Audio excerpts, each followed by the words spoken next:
So Keira Knightley, she is making the headlines because she says she no longer wants to do intimate love scenes in films that are directed by men. She said she argues actually that sex scenes are too often presented through a man's perspective, hence the male gaze, as some people call it. Is this a possible solution to films that probably uniquely utilize the male gaze? I mean, let's talk about the male gaze for a bit because, I think it is something to think about. I mean, for sure, all of us have seen movies where you're like, okay, that's a little bit unnecessary. I think about almost every movie in the 80s that was a comedy or a horror. Didn't you feel like there was just like a lot of boobs that just popped up Yeah. randomly for no reason at all, like excessively? So that's an example, right, where you're just like, I can feel that the director was like, let's throw in some boobs. One of the things that also has bothered me and probably maybe bothered you, as people who appreciate the male form, there's often been a noticeable lack of, let's say, the full frontal male nudity, right? Like Good you point. see a lot of full frontal female, and the penis is suspiciously absent in many movies. But I think the Mystery. key is really is the sex purposeful? Like, does it add to the story in an important way? But the idea that men can't achieve that, I think, is patently false. Interesting.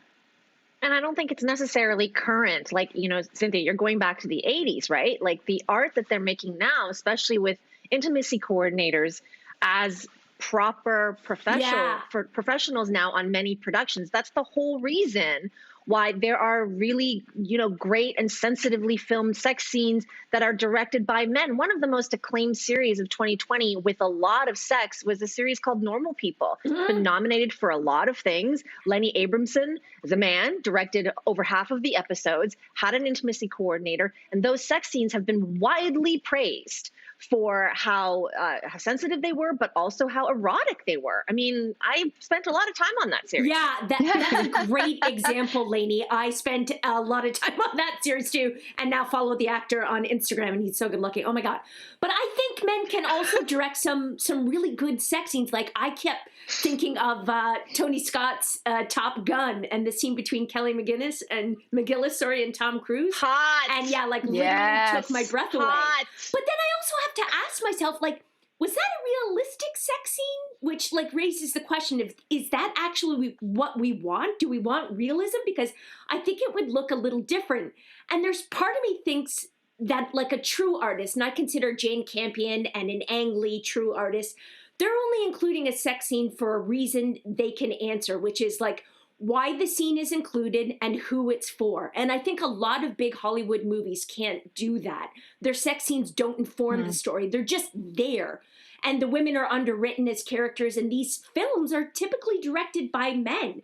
And I have to say, Simon's a script reader, and he's reading about a dozen screenplays a week. And we have so much fun when he'll read me parts of the movies, and the screenwriters are actually describing women who don't have names as blonde, double D, slim.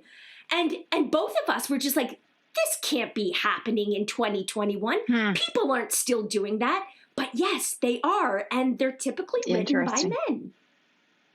What's interesting there, Jess, is when you think about the industry thing here, I mean, first of all, Keira Knightley is able to make this kind of proclamation. I don't know how many young actresses would just be like, I just need to get hired for a job, Keira.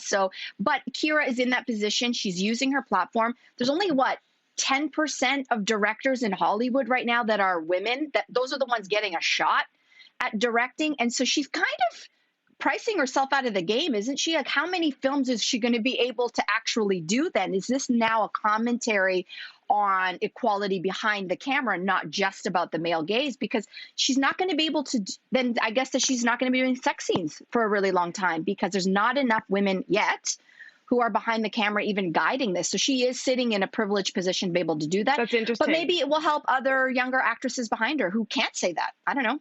That is an interesting point you raise. I mean, and I think it does point to the fact that we do need more female directors. And then also, hopefully she can think of ways. I think about also, as you're talking, I'm just thinking about the kind of purpose of movies, right? We never really think about the fact that like when you watch a comedy, that the director's vision of like what he finds funny or she finds funny is we're meant to have the audience laugh, right? When you watch an action movie, you're meant to feel like hyped up and excited, or horror, you're meant to feel scared. When it comes to sex, I think a part of the purpose of that is to turn on the audience. So the question is will that ever, I'm kind of taking this in a different direction, but how do we feel about that? Do we feel like, I don't know about you, but I've watched movies before in a theater and felt kind of like weird about being turned on with a group of strangers. It's an interesting thing. Cynthia, this is a great point. You just reminded me. Simon and I watched a movie by a Korean director named Chan Wook Park. I think I'm getting that correct, and it's called The Handmaiden.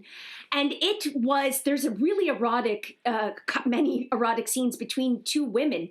And critics were critical of it because they were basically saying it was porn from a male point of view, from that male gaze. Yet, I can't tell you how aroused I was from these scenes. So it raises all sorts of questions. Ooh.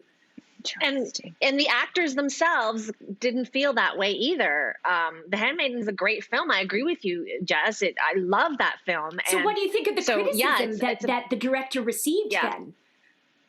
But you're also assuming too that, yes, of course there should be more female directors, but you're also assuming that automatically a female director is going to get it right just because they're a woman. And that's not true either. I mean, as you all know, I love a horny book.